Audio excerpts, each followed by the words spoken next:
on poursuit avec, j'inviterai Geneviève Lemonde et Robert Ouellet. Geneviève qui est la directrice générale d'Agri-Carrière et Robert Ouellet qui est coordonnateur à l'emploi agricole. Venez me rejoindre dans mon salon. Tiens, on va passer au salon avec les invités. C'est convivial. Oui, Ouais. J'aime ça recevoir des gens au salon comme ça. Ça fait un contexte un peu différent. Alors, Geneviève, comment se fait qu'on a un colloque? Qu'est-ce qui nous regroupe aujourd'hui? Qu'est-ce qui nous convie? Pourquoi Agri-Carrière a décidé de faire le colloque cette année sur la formation? Bien, en fait, on a travaillé fort pour faire le colloque d'aujourd'hui. Puis dans nos réflexions, en fait, on est arrivé à 3 grands objectifs qu'on voulait atteindre aujourd'hui. Le premier, c'était de susciter des réflexions. C'est pour ça que vous êtes plusieurs autour des tables ici de différents organismes, de différents ministères, parce qu'on voulait justement susciter des réflexions sur la formation, sur l'emploi. D'ailleurs, ça va se refléter aussi dans nos conférences avec Paul Bélanger qui va venir nous parler des tendances mondiales pour qu'on réfléchisse un peu à ce qui se passe ailleurs que chez nous. Et cet après-midi, quand vous allez faire des ateliers en table ronde, bien, ça va continuer aussi à porter fruit au niveau des réflexions.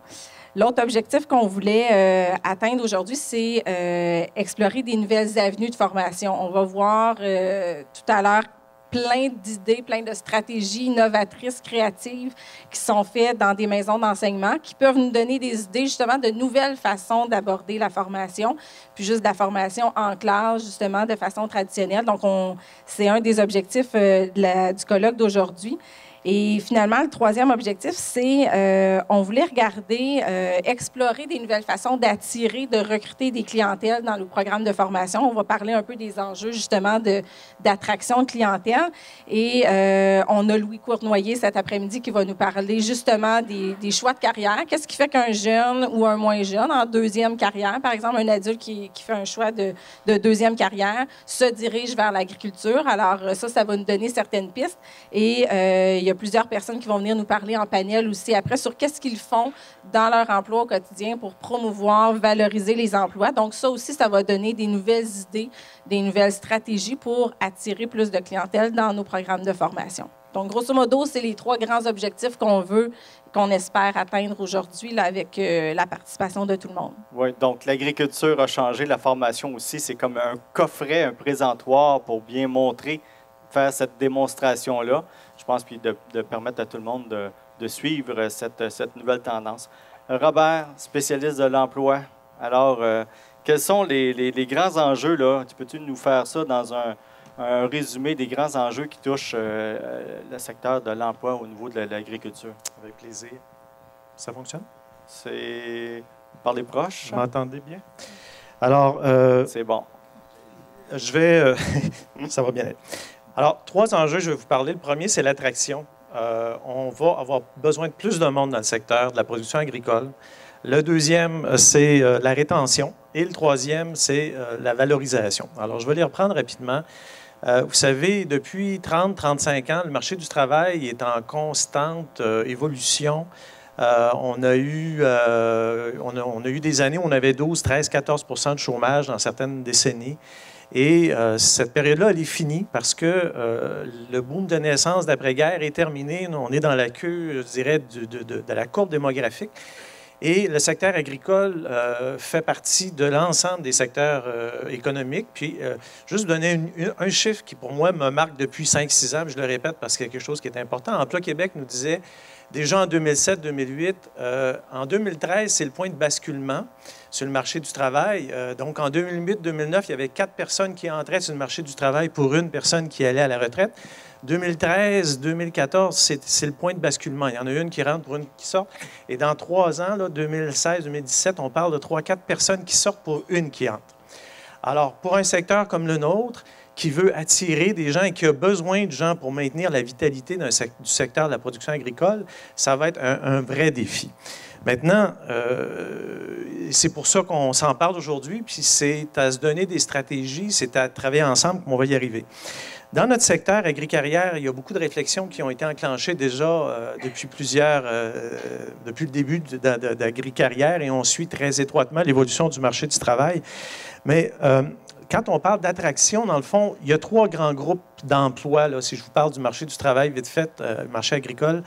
Le premier, c'est évidemment, il y a 127, on parlait il y a quelques années, les données stables là, du MAPAC, on parlait à peu près 125 127 000 personnes qui travaillaient dans le secteur agricole. 60 c'est rattaché à la main-d'œuvre familiale. Donc, 60 c'est des familles. Et donc, il y a tout l'enjeu de la relève. Il y a Magali qui est avec la FRAC. Il y a tout avec l'UPA aussi, les stratégies gouvernementales pour être capable de s'assurer que dans les prochaines années, il y a un transfert d'entreprise, il y a une bonne relève, parce que tout le restant des entreprises dépend de ce leadership-là de compétences et de gestion. Donc, ce groupe-là est en cheminement. Deuxième groupe, au niveau d'attraction, qui était très problématique, en particulier au début des années 2000, c'était nos travailleurs saisonniers. On avait beaucoup de difficultés à attirer des gens. Il y a des gens qui partaient de la Gaspésie, on me racontait, du lac Saint-Jean pour venir travailler dans le bassin horticole de la région.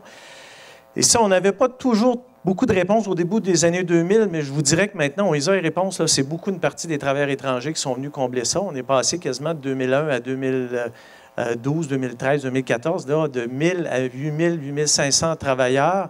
Et moi, je sais que j'ai eu une destination à un moment donné avec François Lambert, le Dragon, il n'y a pas très longtemps, une table où on était. Il dit « Ah, ils viennent prendre nos jobs, ils viennent prendre ci, ils vont prendre ça. » Mais moi, je lui disais « Regarde, je ne suis pas du tout d'accord avec toi parce qu'ils viennent supporter notre productivité, ils viennent trouver une partie de solution. Puis je pense qu'ils font partie aussi de la solution de notre main-d'œuvre. » Donc, on parlait d'environ 40 000 travailleurs saisonniers. C'est sûr que les travailleurs étrangers viennent supporter une bonne partie de ça. Puis, à travers, entre autres, les centres d'emploi, on a parlé d'AgriJob, ça vient aussi, c'est à peu près 40 000 placements de travailleurs occasionnels, des journées, personnes, années. Il ne faut pas tout mettre nos œufs dans le même panier des travailleurs étrangers. Il faut supporter aussi des gens locaux. Et dans toutes les régions, on essaie de le faire, dans la région de Montréal aussi.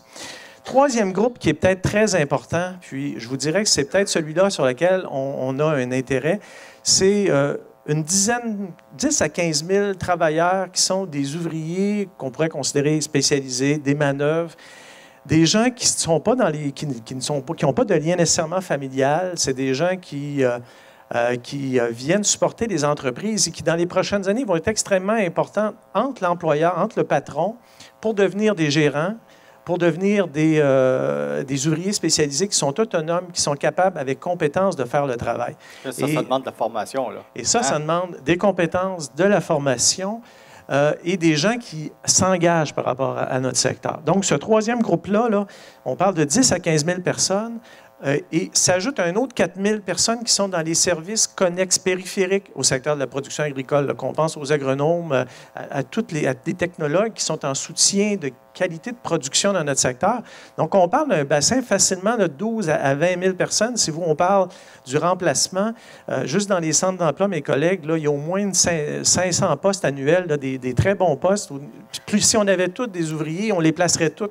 On a des dizaines de postes de gérants, de superviseurs. Si on en avait plus, on pourrait les placer. Donc, ça devient de plus en plus high-tech, là. Quand même, l'agriculture. C'est pour ça qu'au niveau de la formation, on a vraiment touché. C'est pour ça qu'il faut attirer les gens. Et il y a des très bonnes nouvelles, je dirais, là, par rapport à ça. Les économistes au niveau du Québec nous ont fait la démonstration dans la dernière décennie. Il y a eu une très forte hausse de rendement, donc de productivité par employé. Donc, c'est particulier, là. On a eu moins de monde dans le secteur, mais en même temps, la productivité par personne du secteur a augmenté de façon importante. Donc, ça, c'est un élément important. Puis quand tu augmentes la productivité, tu peux faire plus d'investissements. Tu peux augmenter, améliorer les conditions de travail de tes gens. Tu peux avoir de la technologie.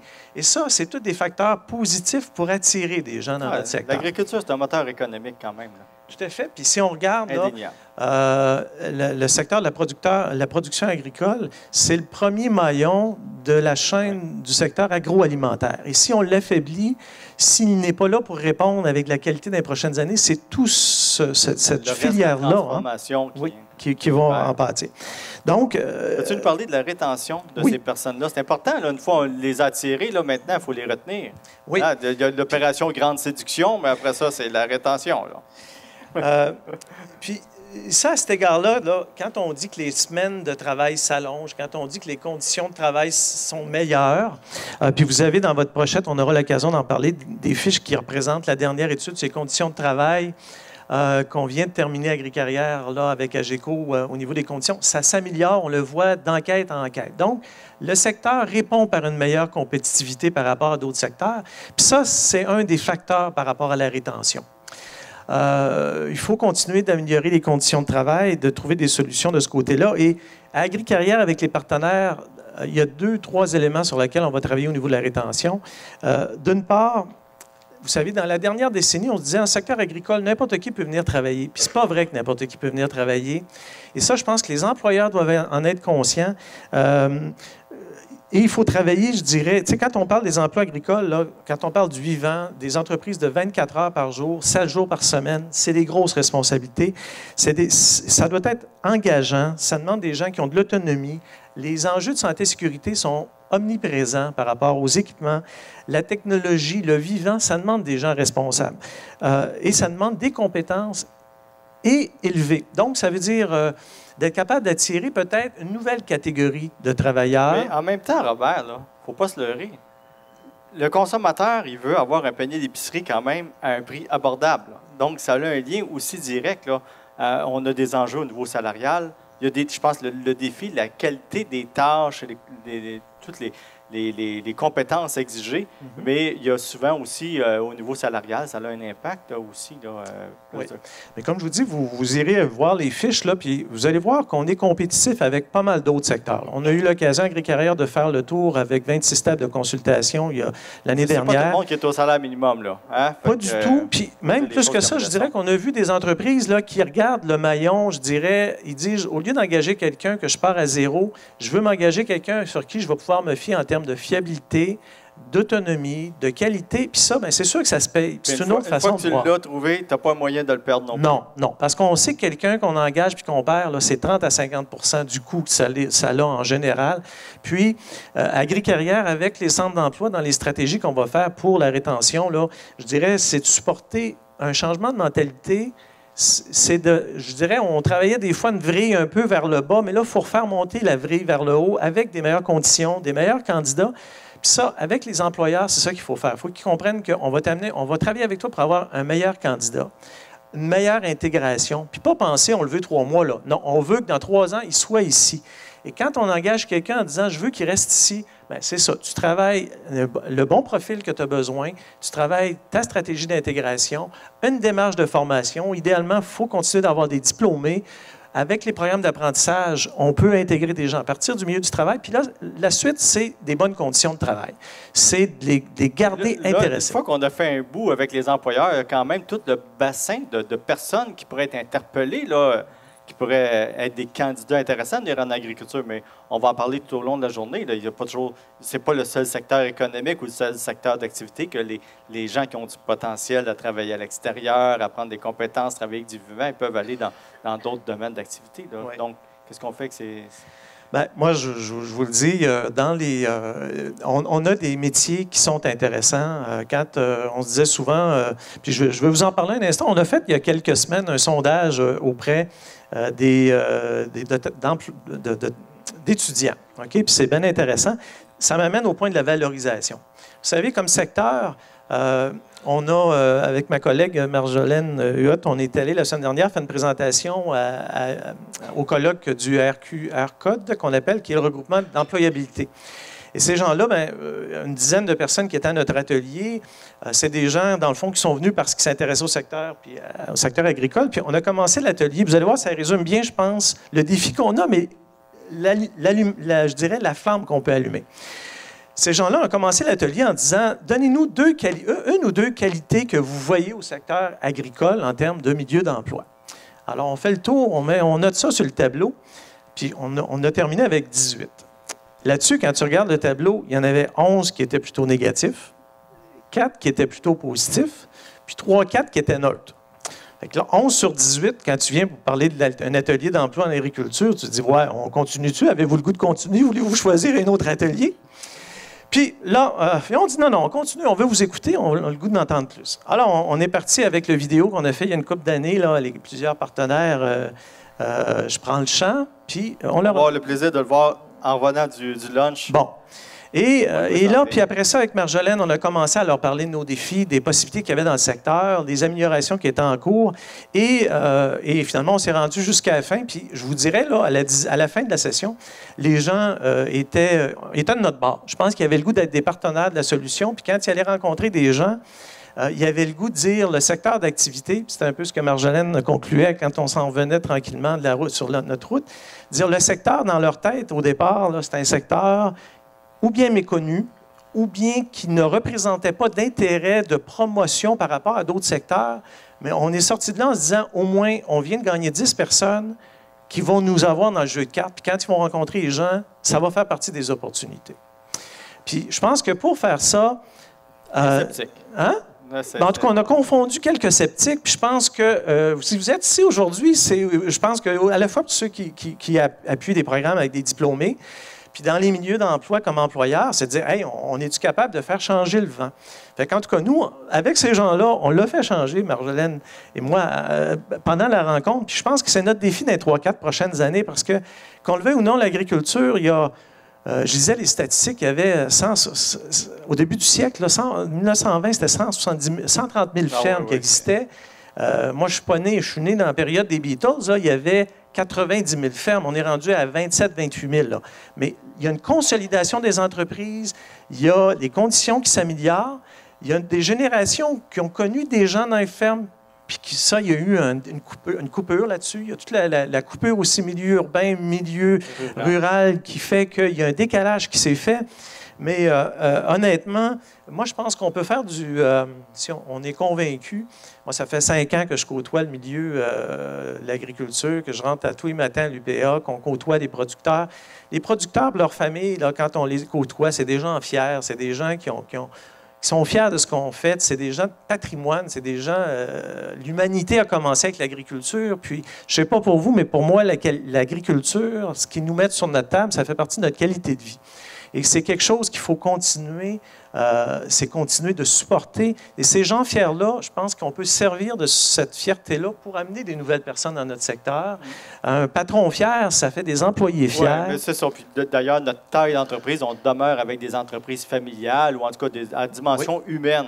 À tout le moins, c'est ce qu'on peut dire, comparé si on regarde dans des très grands pays producteurs, les États-Unis ou le Brésil, où c'est rendu des méga-industries, là, où c'est vraiment personnalisé. Ça fait partie sûrement de la qualité que vous avez mis sur le tableau là, par rapport à avoir 83 83 dans les entreprises, c'est de 1 à 5 employés. Alors, c'est vrai que ça se passe, l'agriculture, avec des petites équipes. Merci, Robert, pour on pourrait passer la journée à jaser. Mais tu me permets juste une petite conclusion? C'est qu'on a eu des étudiants. Hein, on voulait savoir combien d'étudiants. On a demandé à quelques collèges là, de passer un petit sondage qui se voulait très informel. Le Centre de formation Saint-Anselme, l'École d'agriculture de Nicolet, l'École l'ITA de Saint-Hyacinthe, le Collège McDonald. Ils ont fait passer un petit questionnaire. Bon, on a dit 30-40 personnes vont nous répondre. Non, 174 nous ont répondu. Et ces gens-là, ça veut dire qu'ils sont fiers de leur programme d'études, sont fiers de leur cheminement. Puis les facteurs qui les incitaient, c'est le contact avec les animaux, les végétaux, le travail en plein air, possibilité de devenir propriétaire éventuellement, des tâches variées. Donc, c'est tous des facteurs qui leur parlent. Puis à mon sens, si on fait bien notre travail, nous avec les centres d'emploi, de nouvelles stratégies d'attraction de nouveaux candidats qui vont apprécier autant ça, puis les employeurs qui vont dire « oui, j'ai de quoi offrir », oui, j'ai le goût d'engager des bons employés puis de les garder. Puis je pense que si on fait ça, ça va être une recette gagnante. Oui, je pense que Agri-Carrière va avoir fait une bonne partie de son mandat.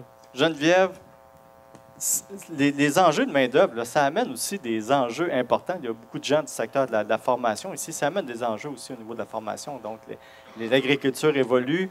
Il faut que la formation suive ces nouvelles tendances-là aussi. Bien oui, les enjeux de formation d'enfants sont directement liés aux enjeux que Robert a parlé, d'attraction, de rétention.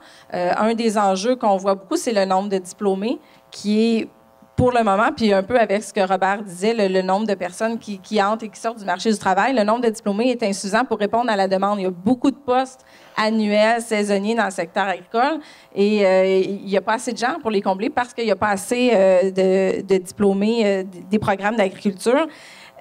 Une des causes de ça, c'est, puis Robert en parlait aussi, c'est la valorisation. On valorise beaucoup le secteur agricole d'un point de vue sectoriel. Justement, c'est un secteur primaire, c'est le premier maillon d'une longue chaîne dans l'agroalimentaire. Donc, l'image du secteur est positive, mais l'image des métiers, des professions de l'agriculture est un peu moins reluisante. On parlait des conditions de travail, de la charge de travail. Donc, toute cette image-là du secteur fait en sorte que les jeunes et moins jeunes, lorsqu'ils ont à faire un choix de carrière, c'est peut-être pas le secteur le plus glamour ou le premier choix qu'ils vont prendre pour décider de leur carrière pour l'avenir. Donc ça, c'est sûr que c'est un enjeu majeur pour nous. Comment faire en sorte qu'il y ait davantage de gens sur les bancs d'école? Et il y a quand même des données positives. Il y a plus de jeunes maintenant quand même qui terminent avec un diplôme. Souvent des jeunes qui étaient sur des fermes avec des pères, des mères agriculteurs et qui décident d'aller chercher leur papier, un DEP, un DEC.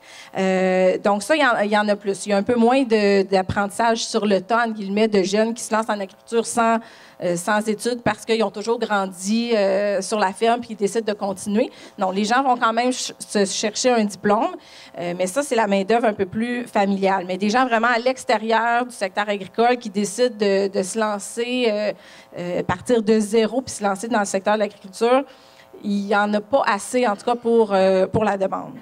Et l'autre enjeu important, puis on va en parler tout au long de la journée, c'est les stratégies de formation qui sont pas nécessairement toujours adaptées. Robert parlait des conditions. C'est sûr que sur une ferme, c'est pas du 9 à 5. Ça ferme pas la fin de semaine. C'est du 7 jours sur 7, 24 heures. Beaucoup de responsabilités. Beaucoup de régions éloignées aussi. Donc, les fermes sont évidemment pas concentrées dans les centres urbains. C'est dans les régions, ils sont loin des grands centres. Donc, comment faire en sorte d'adapter des formations? Parce que de façon traditionnelle, aller asseoir des gens dans une région, dans une salle de classe, c'est pas nécessairement évident que les gens vont se déplacer. Et puis monter des cohortes aussi. Aussi, exactement. Puis c'est un peu aussi pour ça que certains programmes d'études aussi sont pas complets. Donc, cet enjeu-là d'adapter les programmes de formation puis d'aller voir, est-ce qu'on peut faire autre chose que du traditionnel? Est-ce que ça va répondre justement aux horaires plus atypiques des producteurs, à la distance, à leur manque de temps? Parce que c'est ça, c'est du vivant. Ça n'arrête jamais sur les fermes. Donc, ça aussi, c'est un enjeu assez complexe, probablement dans d'autres secteurs aussi, mais encore plus, je pense, dans le secteur agricole, cette complexité d'adapter et d'avoir des stratégies qui vont répondre aux conditions un petit peu plus particulières des producteurs. C'est un enjeu aussi important qu'on a à prendre en compte. OK. Puis c'est quoi les réponses? Là? Tu l'as mentionné un peu. Je ne sais pas si tu veux poursuivre. Là. Je pense que le milieu de la formation essaie de s'adapter.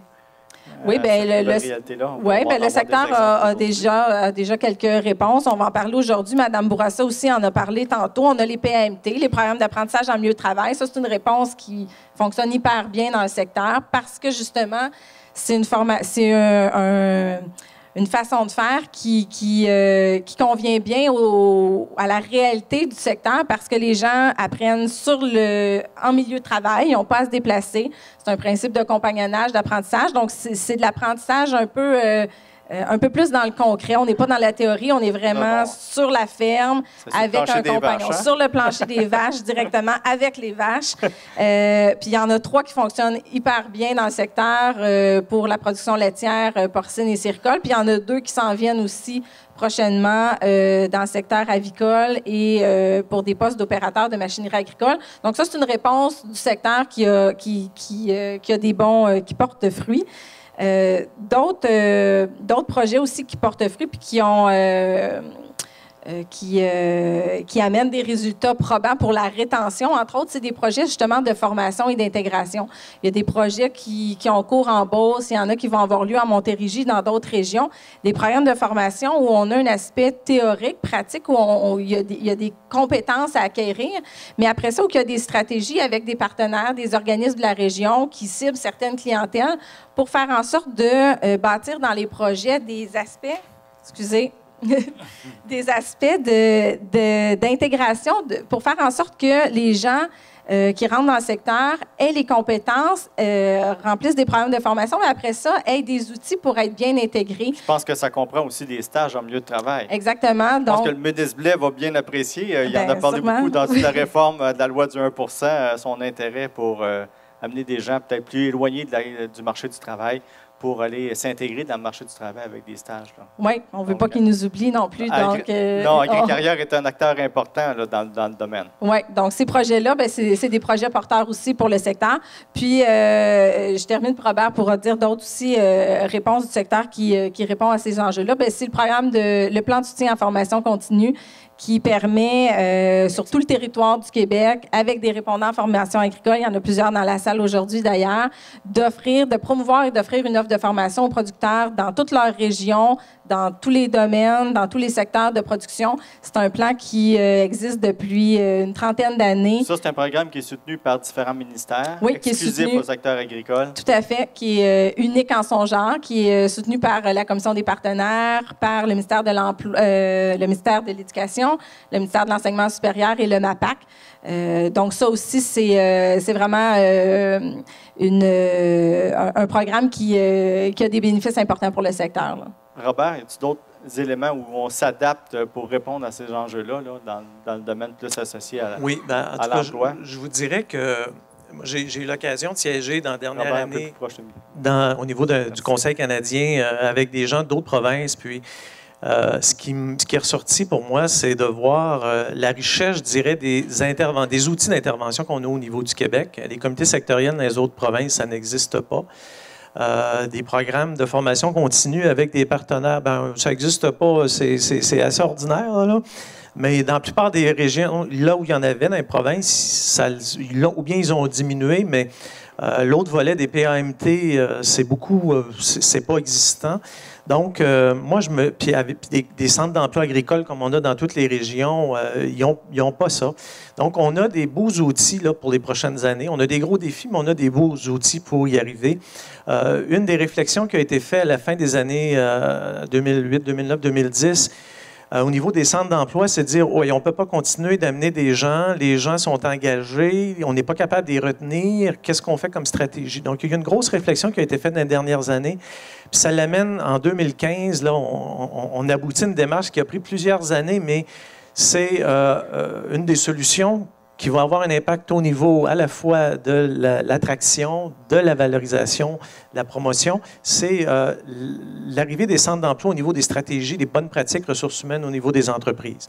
Donc, dans chacune des régions, on a des gens qui vont toucher au volet ressources humaines, qui vont intervenir comme dans bien d'autres secteurs pour aider les employeurs à avoir des stratégies et des bonnes pratiques qui font qu'on garde notre monde. Ça, là, si on peut résumer le projet, c'est un peu comme le centre d'emploi agricole, ça va être comme le service des ressources humaines. Tout à fait.